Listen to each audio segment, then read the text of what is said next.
할렐루야, 여러분 반갑습니다. 오늘도 AMN 교회에 나오신 여러분들을 환영하고 축복합니다. 우리는 계속해서 주일마다 출애굽기 여정을 우리가 지나가고 있습니다. 여러분 드디어 출애굽기의 이 길었던 여정이 다음 주면 이제 마무리가 됩니다. 우리 끝까지 힘내서 우리 함께 완주하길 원합니다. 여러분 지난주 말씀 우리 함께 복습하도록 하겠습니다. 지난주 말씀 제목은 가려진 영광, 드러난 영광이라는 말씀 제목으로 함께 말씀을 좀 나누었습니다. 여러분들이 지난주 기억하시는 것대로 하나님께서는 그들과 다시 언약을 맺으셨던 것을 여러분들이 기억하실 겁니다. 그러면서 하나님은 모세를 부르셔서 그에게 다시 교육을 하기 시작했습니다.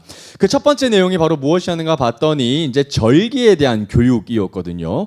여러분 절기에 대한 이야기들은 이미 앞서서 우리가 이미 들었던 바 있습니다. 그럼에도 불구하고 하나님께서는 그 절기에 대해서 다시 한 번 더 강조하시면서 다른 나라, 세상 나라와는 구별되는 기준이 바로 이 절기라는 것에 하나님이 포인트를 두셨습니다. 그래서 이제 이들은 이스라엘 백성들은 절기, 특별히 무교절, 유월절, 칠칠절, 수장절 이런 여러 가지 절기들을 잘 앞으로 지켜야 할 겁니다. 앞으로 언제까지 이것을 잘 지켜야 한다고 했죠? 예수 그리스도께서 오실 때까지입니다. 왜냐하면 이 모든 절기들은 예수 그리스도께서 오시는 것을 예표하는 그림자였기 때문이었다는 겁니다. 그리고 와서 모세는 다시 시내산에서 40일을 주야로 시급을 전폐하면서 시간을 보냅니다. 떡도 먹지 아니하고 심지어 물도 마시지 아니했는데도 불구하고 모세는 정말이지 그 시간들을 잘 보내고 하나님과 행복한 시간들을 누리면서 돌판들을 가지고 산 아래로 다시 내려오는 하산하는 장면들을 우리가 보게 됐습니다. 40일 동안 아무것도 먹지 못하고 마시지도 못했던 모세의 얼굴에 정말 지친 기색이 역력했던 것이 아니라 오히려 그의 얼굴에는 뭐가 비쳤어요? 광채가 빛나는 모습들을 오늘 좀 보게 됐습니다. 여러분 모세의 얼굴에 이렇게 광채가 빛났던 이유가 무엇 때문이었죠? 모세가 대단해서요? 그렇지 않습니다. 모세가 누구를 대면했기 때문이었어요? 하나님의 영광을 계속해서 대면했기 때문이었다는 겁니다. 그러면 모세의 얼굴에 빛나는 광채는 잠깐 깃든 것뿐이었다는 것을 우리는 배웠습니다. 그런데 모세 얼굴에서 계속해서 그 광채가 빛나자 사람들은 모세에게 감히 다가갈 수가 없었습니다. 왜였죠? 두려웠기 때문이었습니다. 모세가 두려웠던 것이 아니라 모세의 얼굴에 깃든 하나님의 영광 때문에 두려웠다라는 겁니다. 그러면서 모세의 얼굴을 계속해서 사람들이 바라보게 되니까 모세가 그때 자신의 얼굴을 황급히 수건으로 가렸던 것을 여러분들이 기억하실 거예요. 모세가 자신의 얼굴을 가렸던 이유는 명확합니다. 하나님의 영광을 사람들이 온전히 바라볼 수 있게끔 하기 위해서였습니다. 그러니까 자신이 하나님의 영광을 가로채지 아니하도록 모든 시선을 하나님 앞에 드리기 위해서 이 지금 모세는 얼굴을 수건으로 급하게 가렸던 것을 여러분들이 기억하실 겁니다. 모세는 누구보다 알았습니다. 자신은 껍데기고 온전히 하나님께서 진짜라는 것을. 그래서 나의 얼굴에 깃든 빛은 잠시 사라질 영광일 뿐이지만 우리가 온전히 참된 영광의 빛 예수 그리스도를 온전히 우리가 바라봐야 한다라는 그 메시지를 모세의 그 행위를 통해서 우리는 발견했습니다. 그리고 이 모든 이야기들은 바울 선지자를 통해서 우리가 고린도 후서를 통해서 말씀을 다 확인했습니다. 바울 서도는 분명히 말했습니다. 고린도 후서에 모세의 얼굴에 깃든 그 광채는 없어질 영광이라고, 반드시 대체될 영광이라고 분명히 바울 사도는 우리에게 얘기했습니다. 그러면서 바울 사도는 우리에게 아주 큰 이야기를 했는데 그게 어떤 이야기였는가 봤더니 그 다름 아닌 수건이, 모세가 감싸고 있던 수건이 오늘날 우리들 가운데에도 쓰여질 수 있다라고 경고했습니다. 여러분 얼굴에 수건이 감싸지게 되면 우리가 성경을 읽어도 성경 안에 있는 그 진리를 온전히 바라볼 수 없게 되고 교회를 다녀도 영적인 눈이 띄어질 수 없으니 자꾸만 육적인 눈으로 이 땅을 바라보게 된다라는 겁니다. 신앙생활도 여전히 나의 정욕대로 내가 원하는 대로 나의 즐거움과 나의 만족으로 다닐 수 있다라는 겁니다. 그래서 온전히 이 수건을 벗겨내어야만 온전히 하나님 앞에 예배자로 설 수 있다라는 것을 고린도 후서에서 바울은 우리에게 말했습니다. 수건을 벗게 하는 것도 누구로 말미암아 벗겨진다고 분명히 말했죠? 예수. 그러니까 예수께로 돌아가면 우리에게 감춰져 있던 그 수건이 벗겨진다라고 얘기했고요. 그날에는 온전히 우리가 주님을 거울을 보는 것처럼 아주 투명하게 주님을 바라보게 될 것이다 라고 얘기했습니다. 자, 여기까지가 우리가 지난주에 살펴봤던 말씀 내용이었습니다. 그리고 이제 우리는 우리에게 깃들어져 있는 영광을 우리가 세상 가운데 드러냄으로써 세상이 주를 알게 되고 세상이 하나님을 보게 된다라는 것도 우리가 살펴보았습니다. 자, 그리고 이제 이어서 출애굽기 35장부터 39장 31절까지 오늘 긴 내용을 우리가 한 호흡으로 살펴보게 될 겁니다. 여러분, 이제 어떤 이야기가 주로 다루게 될 거냐면 성막 건설에 대한 이야기가 나올 거예요. 드디어 여러분 이제 성막을 본격적으로 짓기 시작할 겁니다. 여러분, 성막에 대한 이야기는 처음이 아니었던 것을 여러분들이 잘 기억하실 겁니다. 이미 우리가 절기에 대한 내용이라든지 안식일에 대한 내용이라든지 성막에 대한 내용은 이미 우리가 앞서서 출애굽기 25장부터 31장까지 이미 우리가 한번 훑어본 바가 있습니다. 그래서 오늘은 중복된 부분은 빨리빨리 넘겨가고 앞에서 다루지 않았던 내용들을 주로 다루면서 오늘 한번 살펴보도록 하겠습니다. 자, 그럼 성막이라는 키워드를 가지고 오늘 출애굽기 35장으로 한번 가보도록 하겠습니다. 출애굽기 35장 1절 한번 보겠습니다. 출애굽기 35장 1절입니다.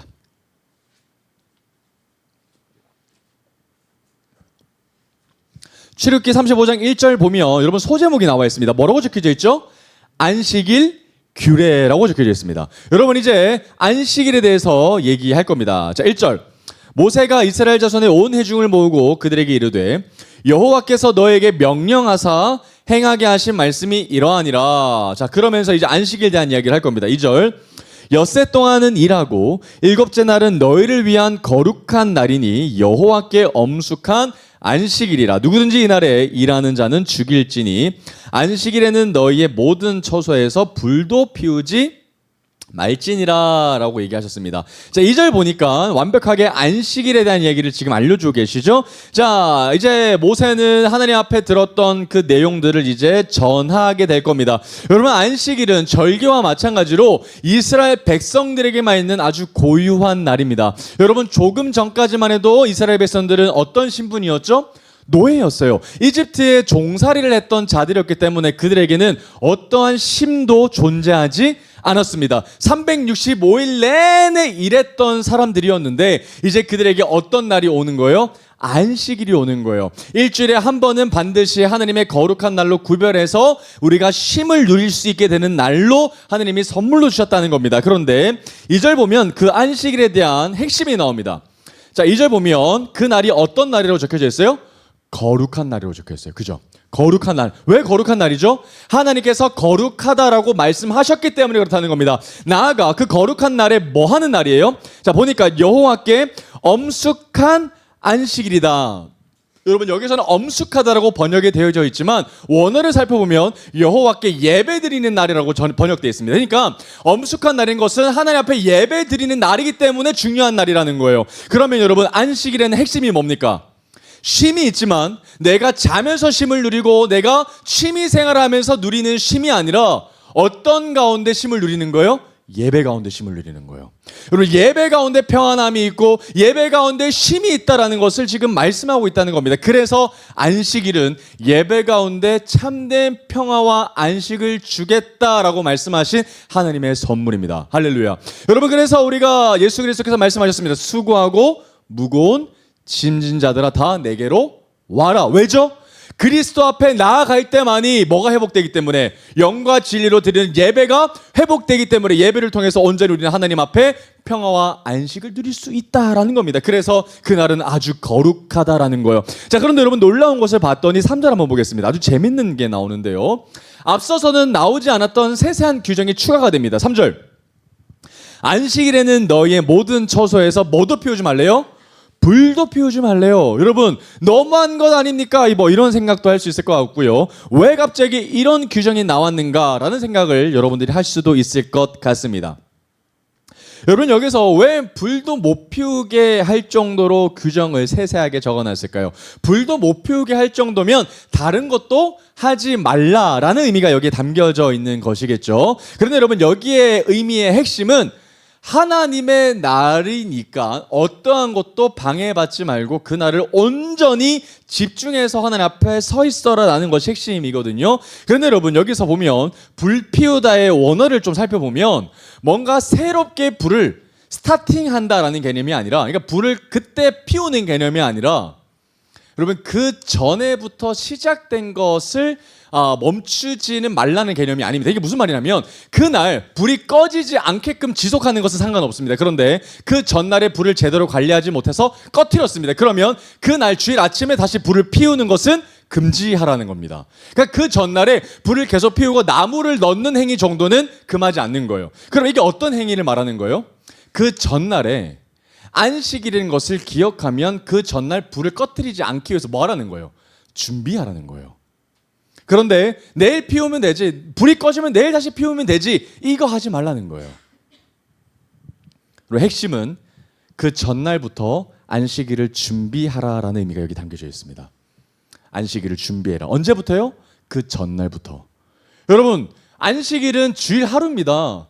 일요일이라고 부르는 하루 빨간 날이에요. 그러나 그리스도인들에게 진짜 안식일이 언제부터 시작된다라고 볼 수 있는 거예요? 토요일부터 시작된다고 봅니다. 왜죠?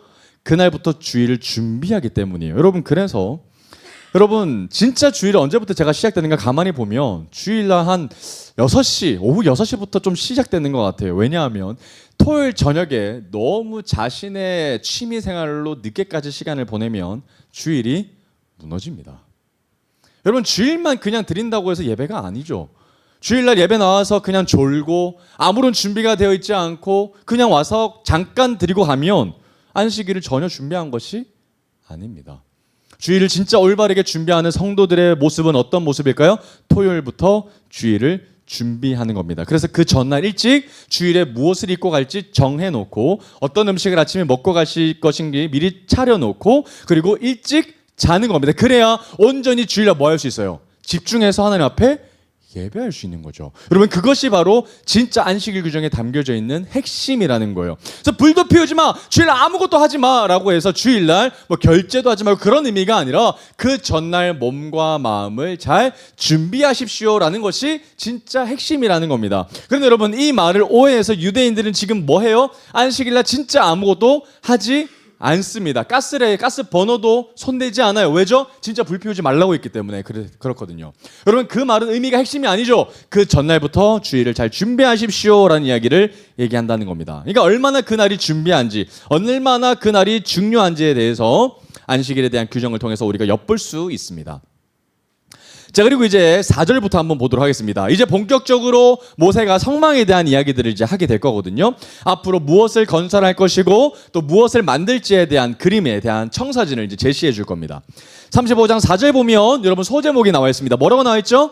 여호와께 드릴 것들. 여러분 성막을 지으려면 일단 재료가 필요하잖아요. 그러니까 재료가 어디서 나와야 하는지에 대한 얘기를 좀 이제 하게 될 겁니다. 4절 보면 모세가 이스라엘 자손에 온 회중에 말하 이르되 여호와께서 명령하신 일이 이러하니라 이르시기를. 여러분 모세는 1.1획도 가감없이 하나님께서 명령하신 대로 성막을 짓게 될 겁니다. 5절 너희의 동그라미 소유 중에서.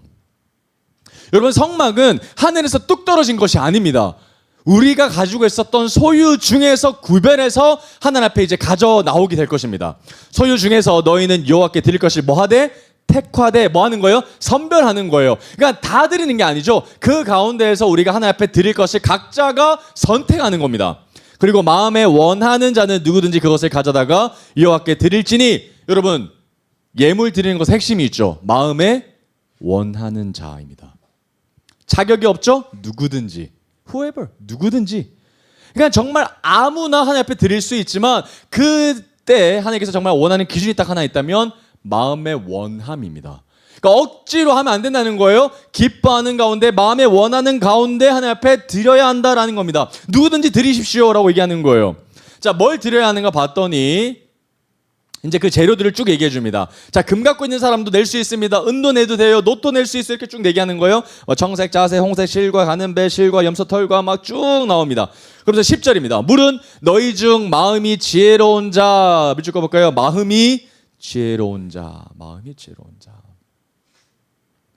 마음이 지혜로운 자는 와서 여호와께서 명령하신 것을 다 뭐하여?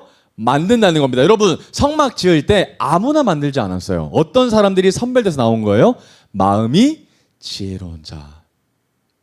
머리가 지혜롭다라는 것을 넘어서 마음이 지혜로운 자입니다.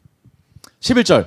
자, 뭐 만드는 거예요? 한번 밑줄 꺼보겠습니다. 동그라미 쳐볼게요. 곧 성막 만들 거예요. 이제 성막, 그 다음에 천막, 그 다음에 천막 덮을 덮개 이런 것들 만든다는 거예요. 그러면 그 갈고리 이제 천막과 천막을 연결시켜야 되기 때문에 이제 갈고리 만들어야 되겠고요. 널판 만들 거고요. 그다음에 12절 또 뭐 만들어야 될까요? 언약궤, 증거궤죠. 증거궤. 그다음에 속죄소. 그다음에 그 가리는 휘장. 13절 상. 그다음 13절에 마지막 진설병. 14절에 불 켜는 등잔대. 15절 분향단. 16절 번제단. 그 다음에 16절에 끝절에 물두멍, 17절에 뜰.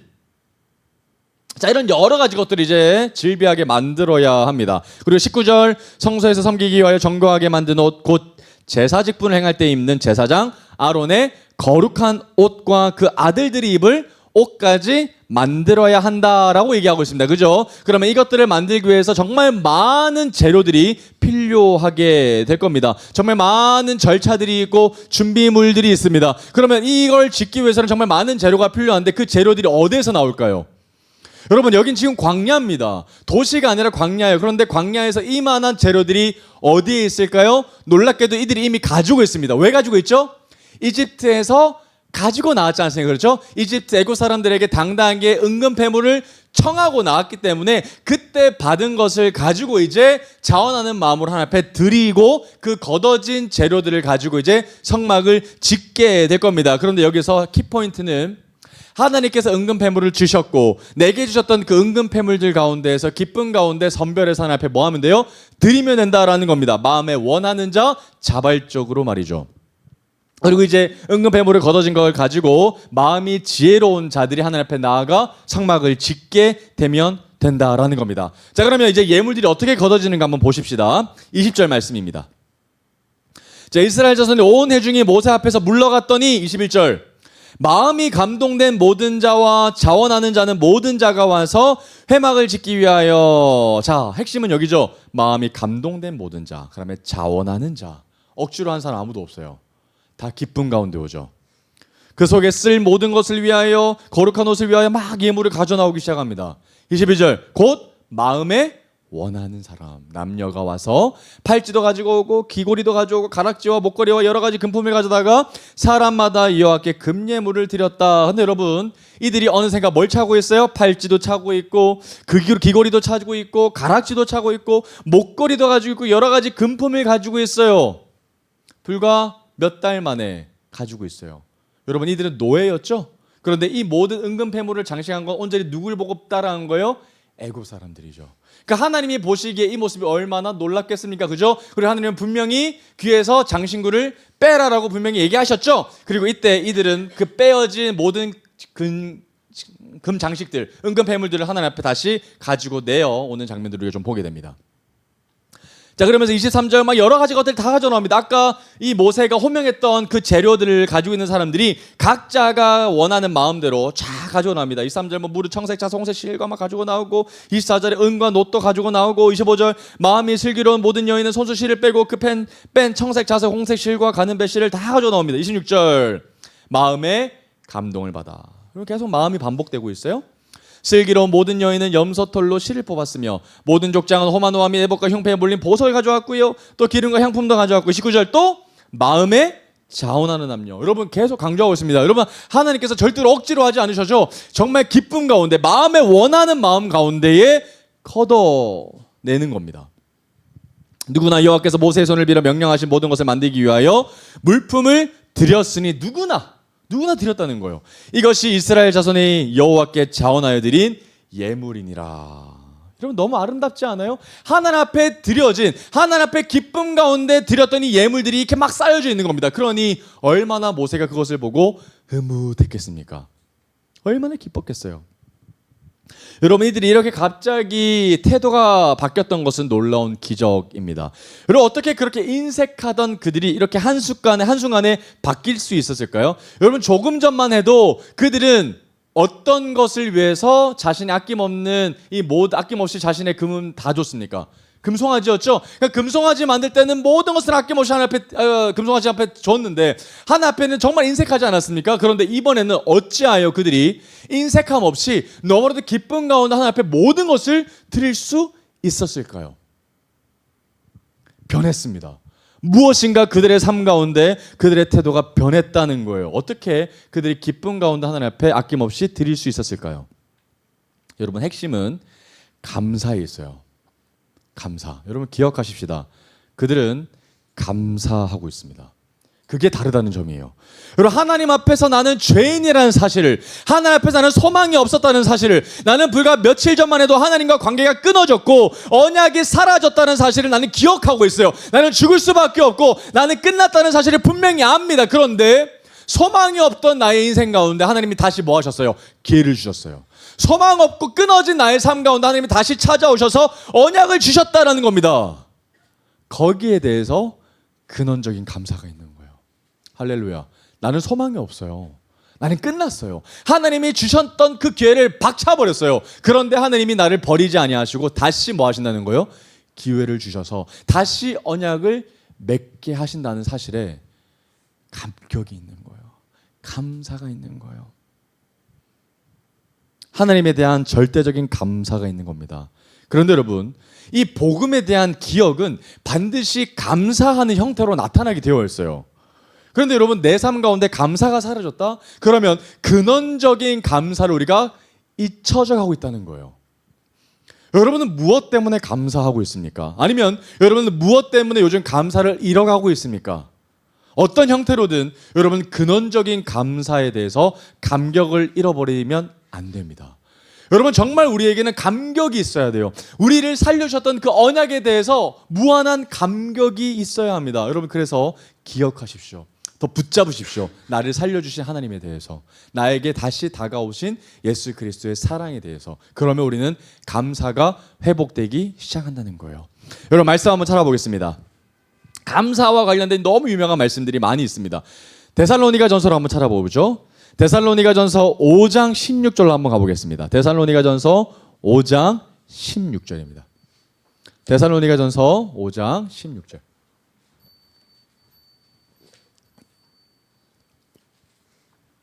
데살로니가전서 5장 16절 말씀입니다. 자, 뭐라고 나와 있죠? 항상 기뻐하라. 17절 쉬지 말고 기도하라. 18절 범사에 감사하라. 그런데 하반절 읽어보니까 이것이 그리스도 예수 안에서 너희를 향하신 뭐예요? 하나님의 뜻이에요. 명령이에요. 항상 기뻐해야 되고요. 쉬지 말고 기도해야 되고요. 범사에 감사해야 돼요. 이건 선택사항이 아니에요.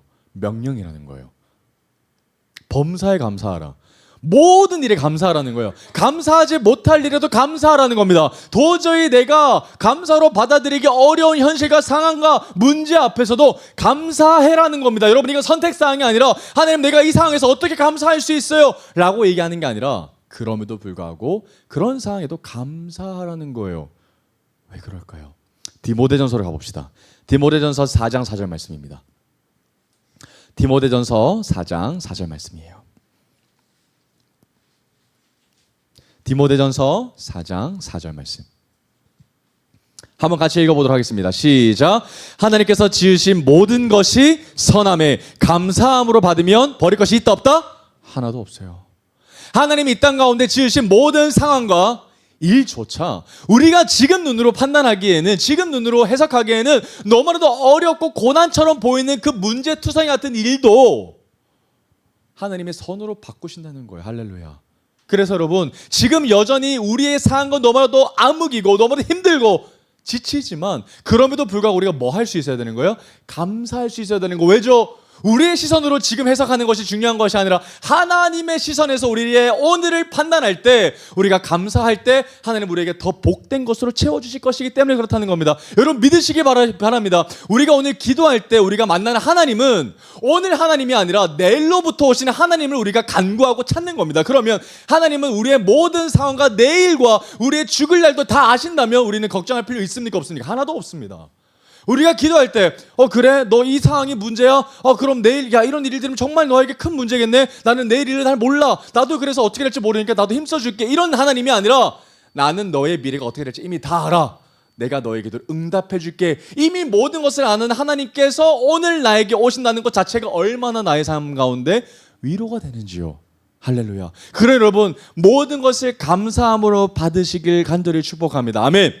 그 감사함의 태도가 여러분 시편 100편에 나와 있습니다. 시편 100편 4절로 한번 찾아보겠습니다. 시편 100편 4절 말씀입니다.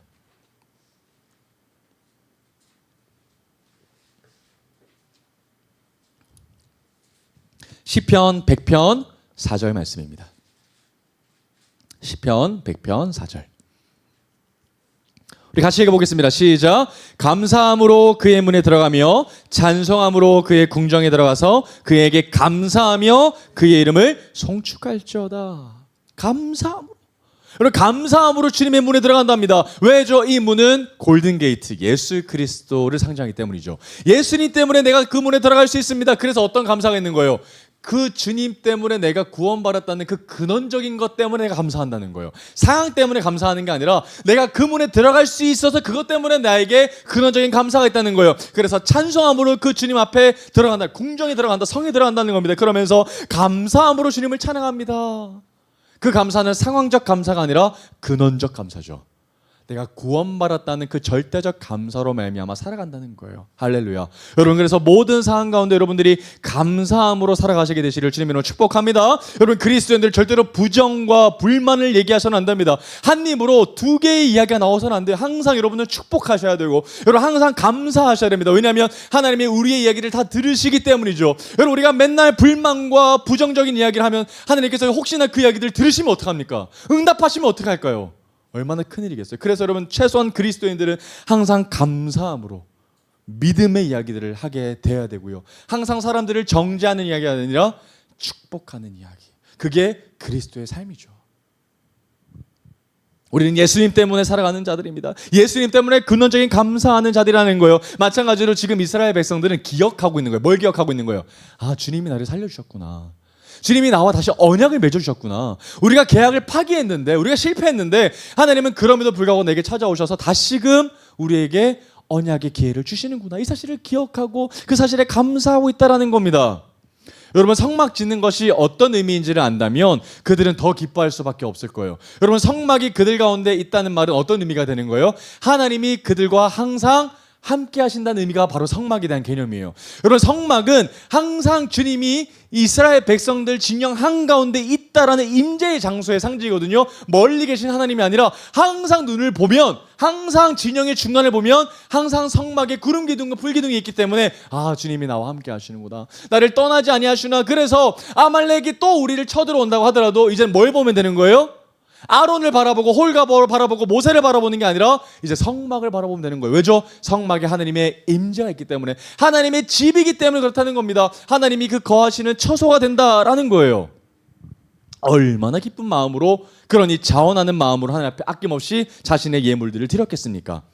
욥기가 이런 고백하지 않았습니까? 주신 이도 여호와시요 거둔 이시도 여호와시다. 내게 주신 거 다 주님이시니까 내가 아낌없이 주님 앞에 드리겠습니다라는 고백이 바로 욥 아닙니까? 그리고 다시 출애굽기 35장 29절 가봅시다. 여러분 계속해서 하나님은 마음을 원하시는 것 같아요. 여러분 예물보다 더 중요한 건 마음이죠. 계속해서 반복되는 단어 29절 마음에 자원하는 남녀. 자원한다. 자원한다. 자 30절로 넘어갑시다. 30절로 넘어가면 이제 성막이 일꾼들이 나옵니다. 여러분 일꾼들은 아무나 가는 거 아니죠? 하나님의 마음에 감동된 자들입니다. 여러분 특별히 여기서 누가 나오는가 봤더니 우리가 이미 살펴봤던 두 사람이 등장하는데 한번 보겠습니다. 모세가 이스라엘 자손에게 이르되 볼지어다 여호와께서 유다 지파 훌의 손자요 우리의 아들인 브살렐 동안에 브살렐. 여러분 브살렐 우리 잘 모릅니다. 우리가 출애굽기 때 한번 살펴봤던 사람인데 이 브살렐의 관계를 보면 누군지를 좀 알 수 있을 것 같아요. 브살렐의 아버지가 누구죠? 우리라는 사람입니다. 그죠? 근데 우리의 아버지가 누굽니까? 이 브살렐의 할아버지가 바로 훌입니다. 훌이 누구죠? 아론과 훌. 그 사람이 바로 이 훌입니다. 여호와 니시의 그 주인공의 3인방 모세의 팔을 양옆에서 지지해주고 버텨줬던 사람 훌. 그 사람의 손자가 바로 누구라고요? 브살렐입니다. 와우, 믿음의 명문 가정이에요. 여러분 다 여러분들 믿음의 명문 가정 되시길 주님으로 축복합니다. 여러분 우리 부모 세대들이 하나님을 잘 믿어야 우리의 자녀들 가운데 손자들 가운데 이런 자들이 나오는 거예요. 여러분 정말 믿음의 부모 세대들이 되시기를 주님의 이름으로 축복합니다. 아멘. 정말 믿음의 명문 가정이 되시길 제가 늘 축복합니다. 31절입니다. 하나님의 영을 그에게 충만하게 하여 지혜와 총명과 지식으로 여러 가지 일을 하게 하시되, 그러니까 여러분 브살렐 가운데 어떤 충만하게 하신 거예요? 지혜와 총명과 지식. 하나님의 영을 충만하게 하셨다. 다시 말해 성령 충만하게 하셨다는 거예요. 하나님의 영으로 모든 일들을 감당하게 하셨다는 거예요.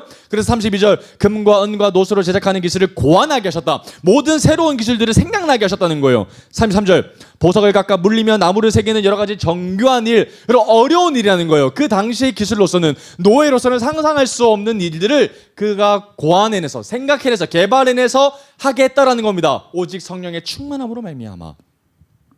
또 34절입니다. 또 그와 단지파 아히사막의 아들. 여러분 아히사막은 나오는 사람의 이름이 아닙니다. 유명하지 않은 사람이에요. 정말 평범한 사람인데 그 사람의 아들 가운데서 또 누가 등장해요? 믿음의 사람 오홀리압이 등장한다는 거예요. 할렐루야. 내가 좀 연약해도 괜찮습니다. 하나님이 은혜 주시면 내 자녀 가운데 놀라운 믿음의 사람이 또 등장하는 겁니다. 오홀리압. 오홀리압을 또 뭐 하셔요? 감동시키셔요. 또 가르치게 하시면서 35절 지혜로운 마음에 그들에게 충만하게 하사 여러 가지 일을 하게 하시되, 마지막 절에 정교한 일을 고안하게 하셨다. 얼마나 놀라워요. 하나님이 성령 충만하게 하셔서 성막을 지는 일을 감당하게 하셨다는 거. 여러분 얼마나 감동적인 일이에요. 여러분 하나님 앞에 의미 있는 일을 부여받는 거예요. 여러분 이거는 어떤 일이 먼저 선전될 때 가능해지는 거예요? 선행될 때? 성령 충만한 일. 하나님 앞에 먼저 성령 충만한 일들이 내게 임할 때 내가 하나님의 영으로 충만하게 감동되어서 지혜와 계시의 영이 나의 가운데 충만히 임하고, 그때 돼서 하나님의 일을 충만히 감당할 수 있게 되는 것을 좀 보게 됩니다. 놀랍죠? 자, 그러면 이제 예물들이 어떻게 걷어지는가 한번 보겠습니다. 36장 2절 가볼게요. 36장 2절 보면 소제목이 나와 있습니다. 뭐라고 나와 있어요? 예물로 드린 재료가 미치고 봅시다. 넉넉하다. 할렐루야 여러분. 넉넉하다. 여러분 정말 이거는 부흥이 일어나지 않으면 불가능한 일입니다. 수적인 말을 하는 게 아니라 영적인 부흥이 일어나야 돼요. 정말 복음으로 감격한 사람들이 일어나기 시작하지 않으면 불가능한 일입니다. 2절 보겠습니다. 모세가 부살렐과 오홀리압과 그 및 마음이 지혜로운 사람, 곧 그 마음에 여호와께로부터 지혜를 얻고 와서 그 일을 하려고 마음에 원하는 모든 자. 여러분 내게 능력이 없어도 괜찮습니다. 뭐가 중요한 거예요? 마음이에요. 네가 진짜 그 일을 하길 원하느냐? 하나님, 나는 하나님 나라 가운데 동참하고 싶습니다. 나는 하나님 나라 가운데 의미 있는 삶을 살고 싶습니다 라고 얘기하는 모든 사람들이 나가기만 하면 돼요. 능력은 상관없습니다. 왜죠? 능력은 누가 주시는 거예요? 하나님이 주시는 거예요. 그죠? 브살레가 오홀리압이 받았던 것처럼 성령의 충만함으로 능력을 받으면 되는 거예요. 그런데 뭐가 중요한 거예요? 마음이요. 자원하는 마음이 중요한 거예요. 내가 여기 있습니다. 주님 나를 보내소서 하는 그 마음이 중요한 거죠. 3절입니다. 자, 그들이 이스라엘 자손의 성소의 모든 것을 만들기 위하여 가져온 예물을 모세에게 받으니라. 그러나 어떤 일이 벌어진가 보십시오. 백성이 아침마다 자원하는 예물을 연하여 가져왔다. 왜 연하여다라는 말이 무슨 말이냐면 계속해서 연속하다라는 말입니다. 그러니까 계속해서 아침마다 끊임없이 백성들이 계속해서 예물들을 가지고 나왔다는 겁니다. 4절 성소의 모든 일을 하는 지혜로운 자들이 각기 한 일을 중지하고 와서, 자, 모든 일들 멈췄습니다. 5절 누구에게 하는가 봤더니 모세를 찾아가요. 모세요 이렇게 얘기합니다. 뭐라고 얘기하는가 봤더니 백성이 너무 많이 가져온다는 거예요. 이제 뭐 해달라는 거예요? 멈춰달라라는 말을 선포해달라는 겁니다. 백성이 너무 많이 가져오므로 여호와께서 명령하신 일을 쓰기에 남음이 있습니다. 남음이 있습니다. 6절 모세가 명령을 내리며 그들이 진중에 공파하여 이르되 남녀를 막론하고 성소에 드릴 예물을 다시 만들지 말라 하며 백성이 그제서야 가져오기를 그쳤다. 7절 있는 재료가 모든 일을 하기에 밑줄 꺼볼까요? 넉넉하여 남음이 있었더라. 넉넉했다는 거예요. 넉넉했다는 거예요. 남음이 있었다는 거죠. 얼마나 놀랐습니까? 여러분 우리가 IMF 때 금모으기 운동을 했던 것처럼 사람들이 끊임없이 계속해서 자신의 금덩이를, 금부치를 다 제출하는 거예요. 왜죠? 나라 살려보겠다고. 그럼 지금도 마찬가지로 성막이라는 프로젝트에 자신의 이 헌금들이, 예물들이 귀하게 쓰이길 바라는 마음으로 막 드리고 있는 겁니다. 얼마나 기뻐요. 억지로 한 사람 아무도 없습니다. 너무나도 기쁜 가운데, 충만한 가운데 저마다 각자의 선택과 믿음의 분량들을 다 가지고 나오는데 얼마나 많이 가지고 나왔던지 하는 일에 사람들이 그만 가지고 나오고 요청할 정도예요. 왜요? 그거 개수한다고 일을 못할 정도니까. 얼마나 놀라운 일인지요. 여러분 얼마나 이스라엘 백성들이 생각했습니까? 어떻게 이 광야에서 우리가 성막을 만들 수 있겠습니까? 어떻게 이 광야에서 이 많은 성막의 기굴들을 우리가 다 만들 수 있겠습니까? 그러나 넉넉하여 남음이 있었더라. 얼마나 놀라운지요. 그죠? 하나님의 집은 이제 이렇게 자원하는 마음 가운데 세워지게 될 겁니다. 자, 그럼 이제 본격적으로 성막을 만드는 이야기가 나와겠죠? 출애굽기 36장 8절부터 보겠습니다. 8절. 소제목이 나와 있습니다. 뭐라고 나와 있죠? 성막을 만들다. 이제 본격적으로 만들 겁니다. 일하는 사람 중에 마음이 지혜로운 모든 사람. 여러분 아무나 만드는 거 아니에요. 계속해서 반복되고 있습니다. 마음이 지혜로운 사람들. 열포 휘장으로 성막을 지었으니 하면서 이제 만드는 과정 내에서 쭉 이렇게 쭉 나옵니다. 그리고 37장으로 보겠습니다. 37장. 36장은 집에 가서 읽어보십시오. 37장 보면은 1절부터 이제 그 안에 들어가야 될 컨텐츠들이 막 들어가기 시작합니다. 첫 번째 뭐가 들어가요? 언약궤 만듭니다. 그죠? 언약궤 만들어주고 소제목만 한번 밑줄 거면 좋을 것 같아요. 언약궤를 만들다. 그럼 10절 위에 뭐가 적혀져 있어요? 상을 만들다. 그 다음에 17절에 등잔대를 만들다. 그 다음에 25절 분향할 제단을 만들다. 38장 1절에 번제단을 만들다. 8절에 노뚜멍을 만들다. 9절에 성막 울타리를 만들다. 그리고 9절 보면 그가 또 뭘 만들어요? 뜰을 만들죠. 여러분 뜰이 중요한 이유는 뭐예요? 그 이방인의 뜰로 만들어질 거기 때문에 그렇다는 거예요. 나중에 여기에 예수 그리스도께서 오셔서 이방인이 올 수 있는 일들을 만드실 거기 때문에 뜰은 굉장히 중요합니다. 뜰도 만들고요. 21절 소제목 보면 뭐가 나와 있습니까? 성막 재료의 물자 목록들도 쭉 나옵니다. 어떤 물자가 있었는지 쫙. 그러니까 성막 지을 때 얼마만큼의 사람들의 예물을 했는가에 대해서 쭉 나오는 거예요. 얼마나 그 당시에 회계 문서 처리를 잘했는지를 알 수 있는 대목입니다. 자, 그리고 39장 보겠습니다. 1절 보면 제사장의 옷을 만든다. 아까 우리가 봤던 것처럼 아론과 아론의 아들들이 하나님 앞에 제사 드릴 때 따로 입어야 되는 옷들이 있었죠? 그 이야기들을 쭉 합니다. 그리고 8절 보면 흉패를 짜다라는 이야기도 쭉 나옵니다. 그죠? 그리고 22절 제사장의 또 다른 옷을 만들고, 그리고 30절 보면 그들이 또 순금으로 거룩한 패를 만들고 도장을 새긴과 같이 그 위에 뭐라 그래요? 여호와께 성결이라고 새기고요. 그 패를 청색권으로 쭉 이렇게 달아서 하나님이 명하신 대로 했다라고 하면서 이제 32절에 뭐가 나옵니까? 소제목이 성막의 모든 역사를 마치다. 와우, 얼마나 아름다운 장면이 펼쳐지는지 모르겠습니다. 자, 그러면 우리 성막이 어떤 그림인지 한번 볼게요. 이제 화면을 보시면 자, 이게 바로 이방인의 뜰로 나중에 변형될 뜰입니다. 그리고 울타리를 세웠고요. 아까 갈고리도 만들었죠. 갈고리가 여기에 다 연결이 돼서 줄을 팽팽하게 잡아주는 역할들을 이제 하게 될 겁니다. 자, 그러면 이 문을 통해서 이제 제사를 드리는 사람과 제사물, 양이 들어가게 될 겁니다. 그리고 여기서 양을 태우는 이제 번제단이 이제 있게 되고요. 그리고 여기에는 물두멍 뭐 씻는데요? 제사장들이 손 씻는 데죠. 손을 이제 씻게 되는 장소고요. 이제 성소, 가장 거룩한 장소인 이제 홀리 플레이스라는 장소까지, 지성소까지 이제 연결이 되어 있고, 이게 반드시 덮개가 필요합니다. 왜 그렇죠? 광야 한가운데 있기 때문에 모래바람에 굉장히 피해를 입게 되죠. 그래서 옷덮개를 굉장히 사중으로 쭉쭉 덮어놓는 것이 바로 이 성막 텐트입니다. 여러분 이거 곧 보러 갈 겁니다. 자, 그 다음에 성막의 내부 보면 아까 우리가 봤던 것처럼 이 사람이 입고 있는 에봇 있죠? 제사장이 특별히 입고 있는 옷이 따로 구분되어져 있고요. 휘장을 넘어서 들어가 보면 여기에 등이 뭐밖에 없습니까? 전등이 등잔대 하나밖에 없습니다. 그런데 등잔대가 있는 거 하나만으로도 아내가 굉장히 화내요. 왜 화나죠? 아내가 다 금덩이기 때문에 그래요. 그래서 등이 하나만 촛불이 켜놔도 여기가 환합니다. 반사 돼가지고요. 그래서 이제 등잔대 있고요. 여기에는 떡을 놔두는 진설병상이 있고, 여기에는 향을 피워놓는 분향단이 있습니다. 그리고 대속죄를 딱 1년에 한 번만 들어갈 수 있는 지성소를 들어갈 수 있는 안에 들어가 보면 여기에 뭐가 들어가 있어요? 언약궤 들어가 있고, 언약궤 안에는 법궤 들어가 있고, 아론의 쌍난 지팡이 들어가 있고, 만나 들어가 있는 거 나중에 보게 되실 겁니다. 자, 이런 형태로 들어가게 되어 있고요. 여러분 여기에 또 속죄소가 있죠. 속죄소 어디예요? 그룹 날개 사이 아래가 바로 속죄소였던 거 여러분 기억하세요? 그죠? 우리가 다 이미 다 살펴본 바가 있습니다. 그런데 이 상징, 성막의 상징이 누구의 임재예요? 하나님의 임재. 그죠? 하나님이 우리와 함께 하신다는 사실이 바로 이 성막을 통해서 드러났는데, 이 성막의 위치가 어디입니까? 정확하게 이스라엘 진영의 한 가운데 있습니다. 이스라엘을 이끌고 가시는 것이 누구라는 거예요? 성막 하나님이라는 거예요. 이 성막 시스템은 언제까지 지속이 되는 거죠? 다윗이 솔로몬 성전을 지을 때까지. 그죠?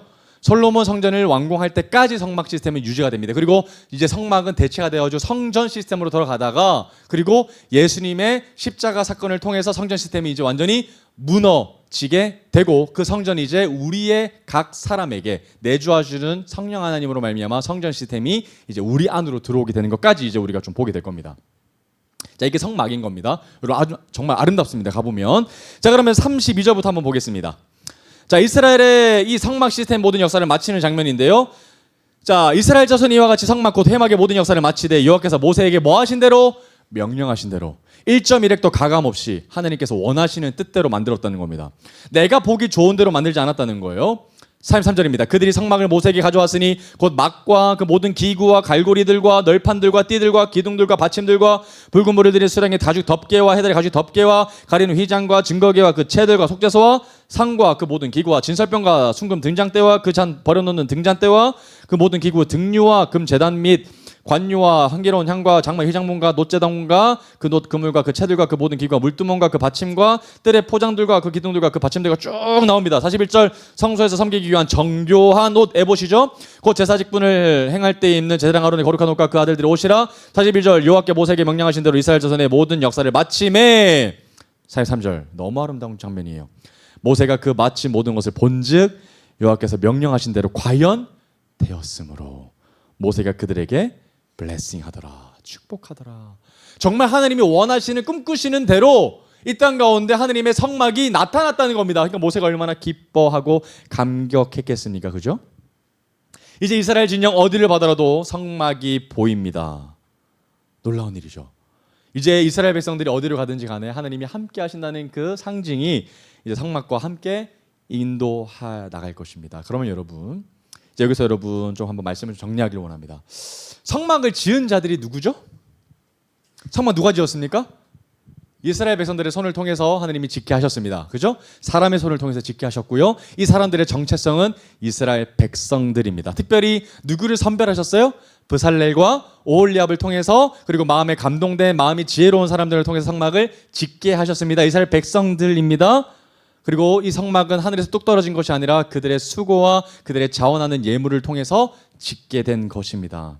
그리고 하나부터 10까지 하나님이 뭘 지으라고 청사진만 제시했을 뿐이지요. 그래서 이 성막은 하나님이 선물로 주셨지만 이 만든 것은 이들의 손길을 통해서 만드셨다라는 거예요. 하나님의 처소이고요. 하나님의 집입니다. 그리고 이제 하나님은 여기에 거주하실 거예요. 상주하실 겁니다. 그런데 여러분, 정말 아름답게 지어놨지만 하나님이 거하시기에는 여전히 뭐예요? 부족합니다. 그죠? 만왕의 하나님이신 그분이 이 정도 규모에 들어가기에는 만무하죠? 부족하죠? 그런데 하나님이 뭐 하시겠대요? 이렇게 작고 초라한 텐트 안에 뭐 하시겠다는 거예요? 거주하시겠다는 거예요. 누구 때문이죠? 우리 때문이에요. 이스라엘 백성들 때문에 하나님이 거기에 거하시겠다고 해주신 거예요. 이것만 해도 엄청난 은혜죠? 이 초라한 성막 가운데 하나님이 거하시겠다고 얘기하셨습니다. 그런데 여러분 가만히 보면요, 이들이 누구였다고요? 이스라엘 백성들이었다고요. 그런데 이스라엘 백성들이 뭘 지었죠? 그들의 손으로 뭘 지었어요? 금송아지 지었어요. 이게 핵심입니다, 여러분. 여러분 그들의 손은 금송아지를 지었던 범죄한 손이었어요. 그런데 이제 하나님께서 뭐 하셔요? 다시 언약을 세우셔서 그들의 범죄한 손으로 뭘 짓게 하셔요? 성막을 짓게 하셔요. 여러분 이게 복음입니다. 그럼 복음은요, 범죄했다고 해서 버리는 게 아니에요. 범죄한 그 손으로 하나님의 거주할 집을 짓게 하신다는 거예요. 여러분 이게 복음이죠. 이스라엘 백성들은 여러분 하나님의 집을 지을 수 있는 자격이 안 되는 사람들입니다. 어떻게 짓습니까? 그 패역한 사람들이 어떻게 집을 짓겠습니까? 그런데 그 패역한 백성들을 통해서 하나님이 하나님의 성막을 짓게 하신다는 그 사실 하나만으로 말할 수 없는 감격과 탄복하는 기쁨이 있다는 겁니다. 자격이 전혀 없지만 하나님의 집을 세우는 사람들로 쓰임 받는다는 겁니다. 얼마나 기뻐요. 성막에 이어서 성전을 지을 때도 마찬가지였습니다. 역대상으로 한번 찾아가 보겠습니다. 역대상 29장 9절 한번 찾아가 보겠습니다. 역대상 29장 9절입니다.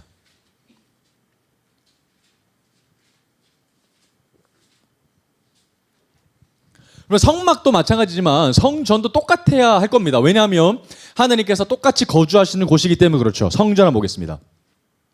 역대상 29장 9절 18절 다윗이 이제 이 성전을 짓기 위해서 사람들이 예물을 막 걷어들이는 장면들이 이제 보게 됩니다. 똑같은 장면인데요. 이제 모세에서 다윗으로 바뀌어졌다는 것밖에 차이가 없어요.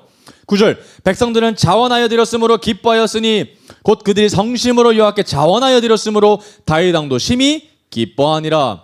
다윗이 온 회중 앞에서 여호와를 송축하여 이르되 우리 조상 이스라엘 하나님 여호와여 주는 영원부터 영원까지 송축을 받으시옵소서. 여호와여 위대하심과 권능과 영광과 승리와 위엄이 다 주께 속하였사오니 천지에 있는 것이 다 주의 것이로소이다. 누구 거요? 다 주님 거라는 거예요. 여호와여 주권도 주께 속하였으니 주는 높아서 만물의 머리이심이니이다. 부와 귀가 주께로 말미암고 또 주는 만물의 주제가 되사 손에 권세와 능력이 있사오니 모든 사람을 크게 하심과 강하게 하심이 누구의 손에 달려있다고요? 주님의 손에 달려있다는 거예요. 내가 왕된 것도 나의 잘남 때문이 아니라 누구 때문에? 하나님의 손에 있기 때문에 내가 왕이 됐다는 거예요. 13절 우리 하나님이여 이제 우리가 주께 감사하며 주의 영화로 이름을 찬양하나이다. 14절 나와 내 백성이 무엇이기에 나는 껍데기인데 나는 그림자뿐인데 하나님이 나에게 은혜 주셨다는 거예요. 이처럼 즐거운 마음으로 밑줄 꺼볼까요? 드릴 힘이 있었나이까. 드릴 힘이 있었나이까. 모든 것이 주께로 말미암아 싸우니 우리가 주의 손에서 받은 것으로 주께 드렸을 뿐이니이다. 내 것이 아니었습니다. 주님이 나에게 주셨던 것을 다시 돌려드릴 뿐입니다. 15절 우리는 우리 조상들과 같이 주님 앞에서 뭐와 같다는 거예요? 밑줄 꺼봅시다. 주님 앞에서 이방 나그네와 거류민들이라는 거예요. 주님 앞에서 누구처럼? 이미 죽었던 많은 조상들처럼 말입니다. 세상에 있는 날이 뭐 같아서? 그림자 같아서 한낱 찰나와 같아서 희망이 있다 없다? 없다는 겁니다. 아무리 내가 이 땅 가운데 왕이어도 희망이 없다는 겁니다. 16절 그런데 우리 하나님 여호와여 우리가 주의 거룩한 이름을 위하여 성전을 건축하려고 미리 저축한 이 모든 물건이 누구 손에? 다 주의 손에서 왔사. 그래서 다 누구 거? 주의 것이다. 17절 나의 하나님이여 주께서 마음을 감찰하시고 정직을 기뻐하시는 줄 내가 아나이다. 내가 정직한 마음으로 이 모든 것을 어떻게? 즐거이 드렸사오며 이제 내가 또 여기 있는 주의 백성이 주께 자원하여 드리는 것을 보오니 심히 기쁘도소이다. 18절 우리 조상들 아브라함과 이삭과 이스라엘 하나님 여호와여 주께서 이것을 주의 백성의 심중에 영원히 두어 생각하게 하시고 그 마음을 준비하여 주께로 돌아오게 하시오며. 다윗이 백성들에게 마지막으로 부탁했던 메시지가 뭡니까? 그 마음을 심중에 영원히 두어서 기억하게 하는 거예요. 감격을 잃어버리지 말로. 감격을 잃어버리지 않게 하기 위해서 끊임없이 하나님께서 내게 주셨던 그 감격을 붙잡고 살아가도록 그렇게 다윗이 우리에게 마지막으로 얘기하고 있는 거죠. 특별히 여러분들 삶 가운데 정말 즐거운 마음으로 드릴 힘이 있게 되기를 주님으로 축복합니다. 재정적으로 여러분 풀어지게 되길 간절히 축복합니다. 많이 하나님의 은혜를 누려서 많이 하나님 앞에 드릴 수 있는 여러분들이 되시길 주님 이름으로 축복합니다. 재정 때문에 걱정하지 않도록, 재정 때문에 어려움 당하지 않도록 제가 늘 축복합니다. 할렐루야. 재정이 여러분들 삶 가운데 많이 부어지기를 제가 늘 기도합니다. 놀랍죠? 여러분 그러면 이들의 삶이 바로 오늘 우리의 삶 가운데 어떻게 연결되고 이어지게 될까요? 성막이 오늘날 우리 삶 가운데 어떤 의미가 있는지 이제 정리하고 말씀을 마무리하기를 원합니다. 여러분 출애굽기 35장부터 35장부터 9장까지 내용은 여러분 모세가 주인공이거나 또 브살렐과 오홀리압을 드러내는 목적에 가지고 있는 본문이 아닙니다. 사람들이 많이 자원해 드렸다는 것도 본문의 핵심 내용이 아닙니다. 어떤 내용이 핵심일까요? 그 성막의 모든 내용들이 사실 누구를 가리키는 게 핵심이에요? 예수 그리스도를 가리키는 것이 핵심입니다. 여러분 먼저 한번 볼게요. 자, 휘장은 뭘 가리키는 걸까요? 예수 그리스도의 찢겨진 몸을 상징하는 겁니다. 그죠? 속죄소는 뭘 가리키는 거예요? 예수 그리스도께서 화목 제물이 되셨다라는 것을 상징하는 이야기입니다. 등잔대는 뭘 상징하는 걸까요? 등잔대, 세상의 빛이죠. 진설병은 뭘까요? 생명의 떡이신 예수님. 그리고 중간에 있었던 향단은 뭘까요? 중보자 되시는 예수님이 하나님 앞에 계속 향을 올려드리기 때문에 그렇고 향기로운 향이다라고 하는 거기 때문에 중보자 되시는 예수님을 상징하는 거고요. 앞에 양을 태웠던 번제단은 뭘까요? 십자가입니다. 십자가 성소.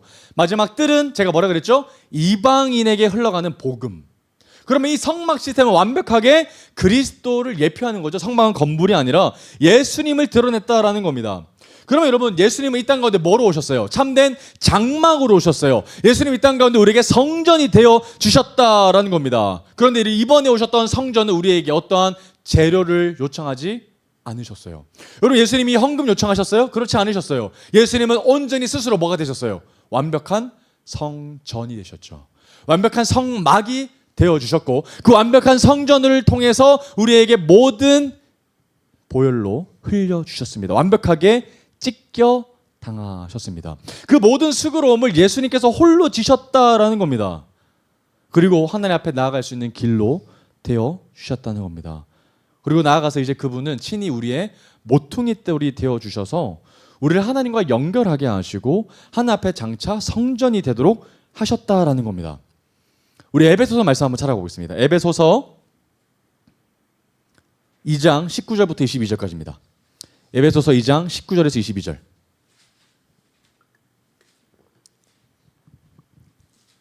에베소서 2장 19절에서 22절까지 말씀입니다. 이 성막 시스템이 오늘날 우리의 삶 가운데 어떻게 연결되는가라는 것을 좀 보겠습니다. 19절 보겠습니다. 자, 첫 번째부터 놀라운 말씀이 있어요. 그러므로 이제부터 너희는 외인도 아니요 나그네도 아니요. 이거 어디서 봤어요? 아까 우리 나그네라고 얘기했고 거류민이라고 얘기했던 사람 누구였어요? 다윗이었죠. 그때는 나그네였고 거류민이었는데 지금은 아니라는 거예요. 누구 때문에? 예수님 때문에. 우리는 외인도 아니고 나그네도 아니라는 거예요. 왜죠? 오직 성도들과 동일한 시민이요 하나님의 권속이다. 누구 때문이요? 예수님 때문에. 20절 너희는 사도들과 선지자들의 터 위에 세우심을 입은 자를 비추고 봅시다. 당신을 향한 이야기입니다. 세우심을 입은 자를 세우셨다는 거예요. 그리고 그리스도 예수께서 뭐가 되셨다고요? 친히 모퉁이 돌이 되셨다. 친히 모퉁이 돌이 되셨다. 21절 그의 안에서 건물마다 서로를 연결하여 주 안에서 뭐가 되어가고 성전이 되어가고 21절 너희도 성령 안에서 하나님이 거하실 뭐가 되기 위하여 처소. 너희들이 처소가 된다는 거예요. 하나님이 머무르시 하나님의 집이 우리들의 삶이 된다는 겁니다. 그리스도 예수 안에서 함께 뭐가 된다? 지어져 간다는 겁니다. 예수님이 뭐가 되셔서? 모퉁이 돌이 되셔서요. 여러분 모퉁이 돌이 뭡니까? 건축할 때 가장 기초 돌이 모퉁이 돌입니다. 가장 사이드에 있는 거. 그러면 그 돌을 가장 먼저 놓고 그 돌에 연결시키는 거예요. 그러면서 건물을 지어 나가는 거예요. 가장 기초가 되고 가장 먼저 세워진 돌이 모퉁이 돌입니다. 그러면 그 모퉁이 돌에 뭐 하기만 하면 되는 거예요? 붓기만 하면 되는 거예요. 그러면 뭐가 되는 거예요? 그 건물이 하나님의 성전이 되어져 가는 거예요. 마치 이 땅의 교회들이 이 땅의 많은 그리스도인들이 모퉁이 돌을 중심으로 붙는 겁니다. 그럼 뭐가 되는 거예요? 교회가 되는 거예요. 교회가. 그 중심에는 누가 계신다고요? 예수 그리스도가 계신다는 겁니다. 여러분 예수 그리스도께서 이 땅 가운데 하셨던 하나님의 말씀이 뭐였습니까? 너는 베드로라 내가 이 반석 위에 뭘 세운다고요? 내 교회를 세운다고요. 내가 친히 모퉁이 돌 될 거라고요. 그럼 뭐만 하면 돼요? 너희들은 나에게 오기만 하면 돼요. 붙어있기만 하면 돼요. 그럼 뭐가 되는 거예요? 함께 성전이 되어져 가는 겁니다. 할렐루야. 여러분 기억하십시오. 하나님께서는 우리의 손으로 더 이상 우상을 만들지 못하게 하실 겁니다. 이제 말씀을 들었기 때문에 더 하나님이 강력하게 얘기하실 거예요. 우리에게 허락하셨던 그 손, 무엇인가를 만들고 무엇인가를 할 수 있는 그 손을 통해서 우리는 더 이상 범죄하게 하시는 것이 아니라 하나님의 거룩한 성전을 지어나가게끔 우리를 사용하실 겁니다. 그 목적 우리를 세우셨다라는 겁니다. 이제 여러분들은 성전을 짓는 자들이고 성전이 되어져 갈 겁니다. 누구를 통해서? 예수 그리스도를 통해서 말입니다. 하나님은 이처럼 죄인들을 부르셔서 자신과 함께 성전을 세울 자로 세워가게 하실 거라는 거예요. 이것이 바로 우리들을 향하신 하나님의 뜻입니다. 그리고 그 집의 모퉁이 돌이 바로 누구십니까? 예수 그리스도. 하나님께서는 부족하고 연약하지만 죄인이지만 우리를 통해서 교회를 세워 가실 거예요. 특별히 우리들을 통해서 여러분들을 통해서 에이멘 교회를 세워 나가실 것이고요. 특별히 여러분들은 부살레가 오홀리압처럼 하나님의 마음으로 감동된 사람들인 것을 저는 여러분들을 믿음으로 축복합니다. 아멘. 정말 여러분들이 이 예수 그리스도로 말미암아 더 연합되고 함께 되어져서 하나님의 거룩한 처소로 이 땅의 빛과 소금의 역할들을 잘 감당해 나아가는 그런 교회가 되어지시기를, 교회로 세워지시기를 주님의 이름으로 축복합니다. 아멘. 오늘 이 시간 가운데 우리가 고백했던 찬양 우리 같이 합시다.